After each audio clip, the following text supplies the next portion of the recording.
Right now, you hold a device containing every movie, podcast, and piece of knowledge ever created.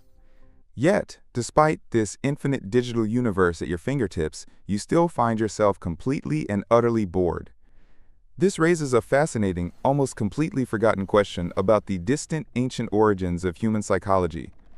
What exactly did our ancient ancestors do when they experienced mind-numbing, crushing boredom in the dark?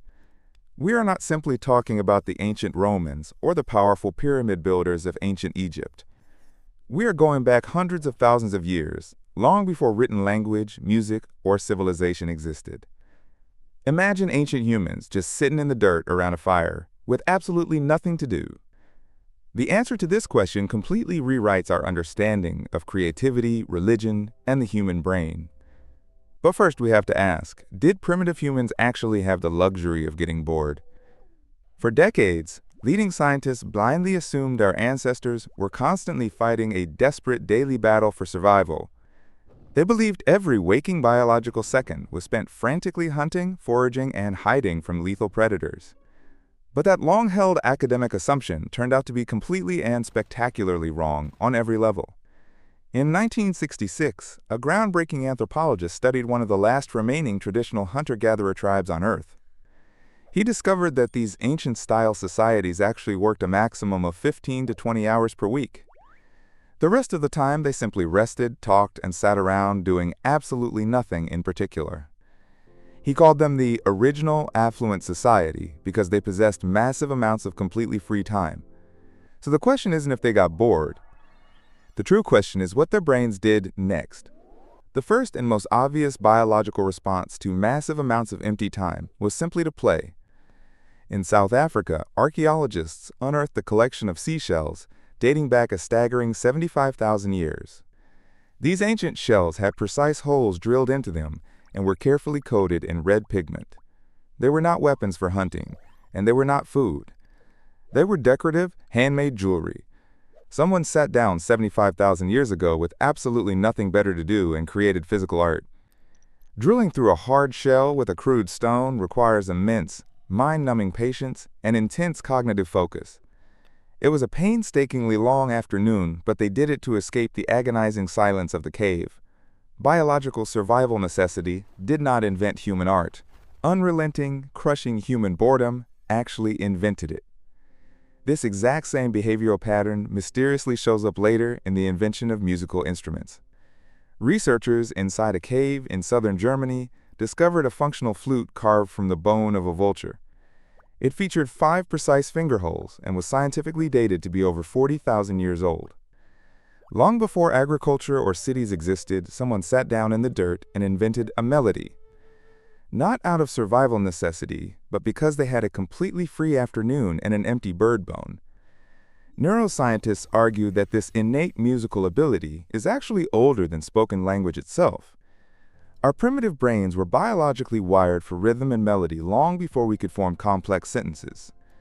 But boredom didn't just give birth to art and music, it created something vastly more powerful. It forcefully compelled the human brain to invent the abstract concept of complex imagination. You cannot biologically experience boredom unless you possess a distinct internal concept of passing time. You have to realize that the current moment is dragging and that a better future could exist. A waiting dog does not experience complex boredom, it simply exists entirely in the present moment. But a human sitting in a dark cave 100,000 years ago begins to let their mind wander. They start asking, what if the hunt fails tomorrow? What lurks beyond that terrifying dark mountain? What actually happens to our consciousness when our physical bodies finally shut down and die? Every philosophical question, every religious doctrine, and every scientific inquiry started in this exact same way. Someone was completely bored, and their isolated brain started aggressively generating its own internal stimulation. Modern psychologists have proven that extreme boredom dramatically spikes human creative output almost instantly. When subjects are forced to do mind-numbing tasks, their subsequent creativity completely and entirely skyrockets. The brain, when forcefully deprived of external input, becomes a terrifyingly brilliant creative engine. But there is one more crucial thing our ancient ancestors did when they had nothing to do. They talked. Not about hunting tactics or survival logistics, but they told intricate social stories. Anthropologists discovered that roughly 65% of all human conversation is simply social gossip. We constantly talk about who did what, who said what, and the invisible social dynamics around us. This seems like a massive waste of energy, but it was the actual foundation of human civilization. Language did not evolve for practical hunting coordination. It evolved purely for complex social bonding. Before language, primates bonded by physically picking bugs off each other, one individual at a time. But language was a massive biological upgrade. You could suddenly bond with an entire group simultaneously. You could build intense social trust and alliances with people you had never even physically touched. Human civilization emerged because we were sitting around fires, deeply bored, gossiping about each other. Boredom invented social gossip, and that very gossip successfully wired the first complex human societies. So a bored caveman created a bead, another carved a flute, and others invented early religion. Today you lie awake at 2 a.m., staring at a glowing screen, desperately avoiding that same boredom. Modern psychology has a clinical term for completely eliminating boredom, massive cognitive overload. When your brain is constantly stimulated, it never gets the critical silence it needs to process reality. The default mode network is a massive brain circuit responsible for deep creativity and intense self-reflection. This powerful neurological network only physically activates when you are completely and utterly bored out of your mind.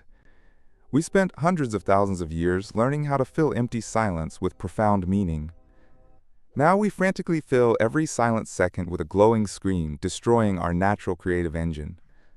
Boredom did not hold our ancient ancestors back. It is the exact mechanism that made them human.